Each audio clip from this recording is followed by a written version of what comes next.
प्रिय विद्यार्थियों, इस वीडियो में हम लोग दूसरे, तीसरे और चौथे पद का भावार्थ समझेंगे। आइए समझते हैं। मन की मन ही माझ रही, कहिए जाई कौन पे ऊंधो, नाही परत कही, अवधि आधार आश आवन की, तन मन बिथा सही। अब इन जोग संदेशनि सुनि सुनि, बिरहिनि बिरह दही, चाहती हुती गुहार जितहि ते, उतते धार बही। सूरदास अब धीर धरहि क्यों, मर जादा न लही, मन की मन ही माझ रही।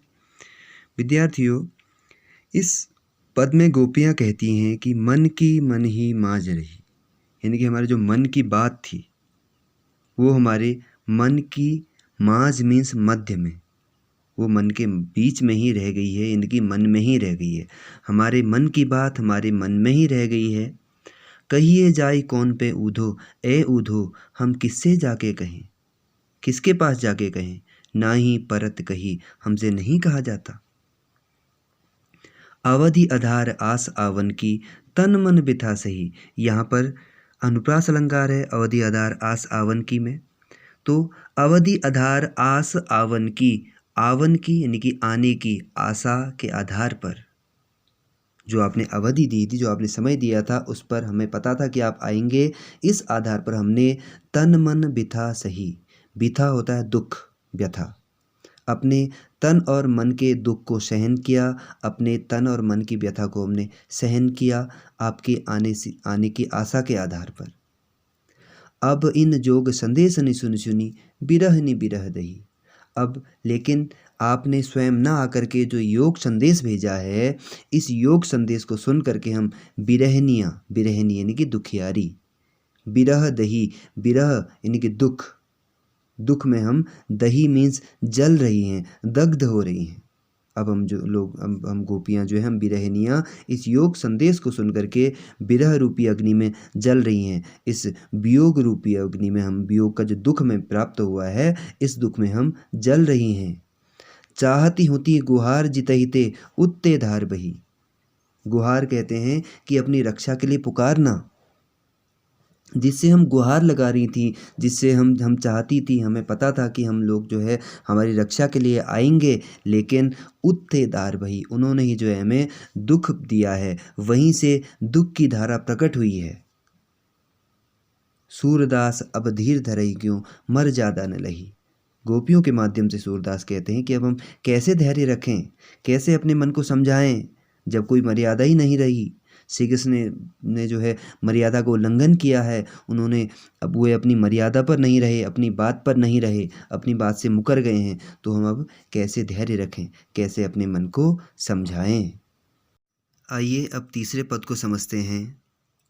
हमारे हरि हारिल की लकड़ी।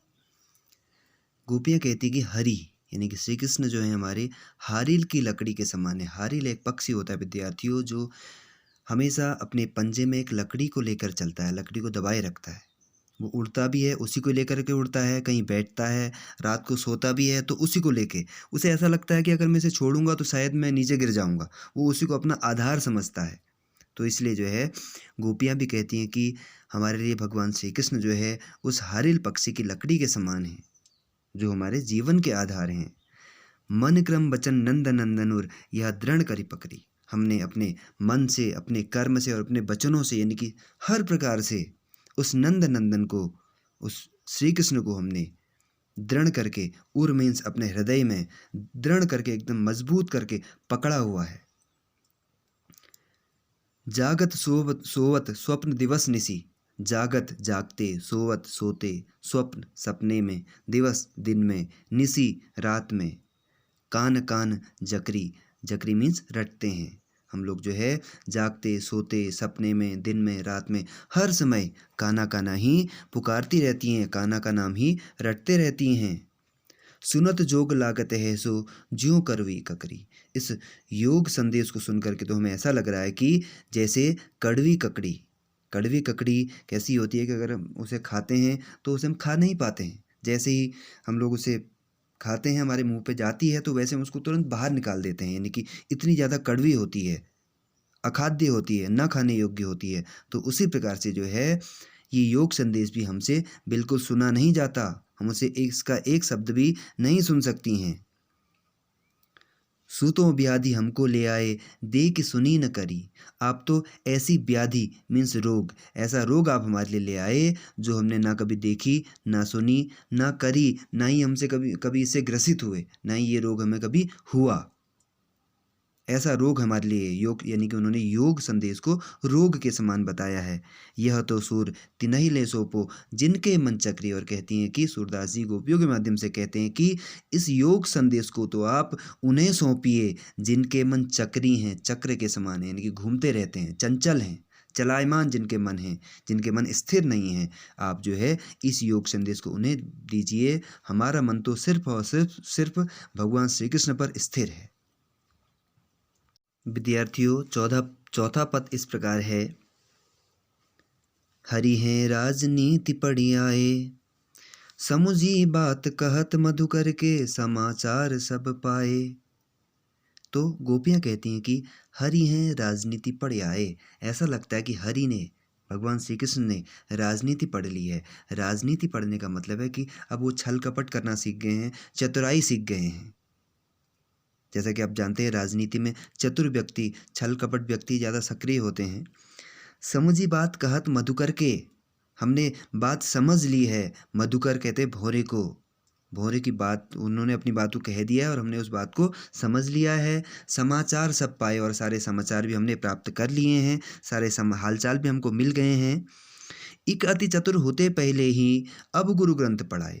एक तो पहले ही बहुत चतुर थे, बहुत चालाक थे, अब ऐसा लगता है कि उन्होंने गुरु ग्रंथ यानी कि बहुत बड़े बड़े ग्रंथ, बहुत बड़ी बड़ी पुस्तकों का अध्ययन कर लिया है जो राजनीति से संबंधित पुस्तकें हैं। यानी कि अब उन्होंने अपनी चतुराई को और अधिक बढ़ा लिया है। बड़ी बुद्धि जानी जो उनकी योग संदेश पठाए। ऐसा लगता है कि बड़ी बुद्धि, यहाँ पर उत्प्रेक्ष अलंकार है, ऐसा लगता है कि उनकी बुद्धि अब और अधिक बढ़ चुकी है, उन्होंने अपनी बुद्धि का विस्तार कर लिया है, इसलिए उन्होंने ये योग संदेश हमारे लिए भेजा है। ऊधो भले लोग आगे के परहित डोलत धाये। अरे ऊधो, जो पहले के जो लोग अच्छे लोग हुआ करते थे वो परोपकार की बात करते थे, परोपकार के लिए कार्य करते, दूसरों की भलाई के लिए कार्य करते थे। अब अपने मन फेर पाई हैं चलत जुहते चुराए। अब अपने मन हम वापस चाहती हैं, जो जाते हुए फेर पाई है, फेर मीन्स वापस चाहती हैं कि जो उन्होंने चलत जो होते चुराए, चलते हुए जो हमारे मन चुरा लिए थे उस मन को हम अब वापस चाहती हैं। ते क्यों अनीति करे आपुन जे और अनीति छुड़ाए। वे स्वयं क्यों अनीति कर रहे हैं, जो दूसरों से अन्याय अनीति को छोड़ने की बात करते हैं, वे खुद क्यों अन्याय कर रहे हैं। राज धर्म तो यह है सूर जो प्रजा न जाई सताए। अरे सूरदास जी कहते हैं कि राजा का धर्म, गोपियों के माध्यम से कह रहे हैं, राजा का धर्म वो होता है कि जिसमें प्रजा को सताया न जाए बल्कि उनका भली प्रकार से पालन पोषण किया जाए। धन्यवाद विद्यार्थियों, आशा करता हूँ ये आपकी समझ में आया होगा। अगले वीडियो में हम लोग क्वेश्चन आंसर पर डिस्कस करेंगे, क्वेश्चन आंसर पर चर्चा करेंगे। धन्यवाद।